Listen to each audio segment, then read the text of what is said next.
గొప్ప గొప్ప కార్యక్రమాలు బలిచక్రవర్తి చేశాడు. తెలుసా? బలిచక్రవర్తి గొప్ప గొప్ప యాగాలు చేశాడు. రావణాసురుడు ఆత్మలింగాన్ని తీసుకున్నాడు, కానీ రాముని ఎదురుగా నిలబడలేదు. బలిచక్రవర్తి భూమిలోకి తొక్కేసేసాడు. అంటే మనం యజ్ఞాలు చేయడము, పూజలు చేయడము, ప్రతిష్టాపన చేయడం మంచిదే, కానీ ధర్మం అనేది వదలకూడదు, సత్యం అనేది వదలకూడదు. ఎంత గొప్ప కార్యక్రమాలు చేసినా అహంకారం అనేది రాకూడదు, స్వార్థం అనేది రాకూడదు. బలి చక్రవర్తి అహంకారం వచ్చేసింది. నేను ఇంత గొప్ప యజ్ఞం చేశా, నేను ఇంత పెద్ద గుడి కట్టించా, నేను ఇంత పెద్ద దానం చేశానన్నాడు. అప్పుడు శ్రీ మహావిష్ణువు ఇంట్లో అహంకారం వచ్చేసింది అని తొక్కేసేసాడు.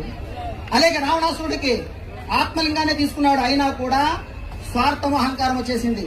కాబట్టి సామాన్యమైన మానవుని రాముని చేతిలో చనిపోవడం. కాబట్టి మన హిందువులందరూ కూడా ధర్మ కార్యక్రమం చేయాలి, కానీ నిస్వార్థము నిరహంకారం అనేది చాలా జాగ్రత్తగా మనం నడుచుకోవాలి.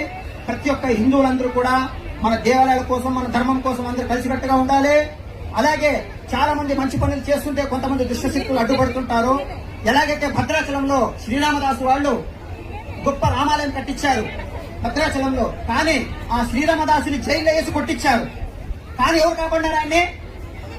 నన్ను బ్రోవామని చెప్పదే సీతమ్మ తల్లి, నన్ను బ్రోవామని చెప్పదే అని శ్రీరామదాసు ఏడ్చుకుంటూ అడిగాడు.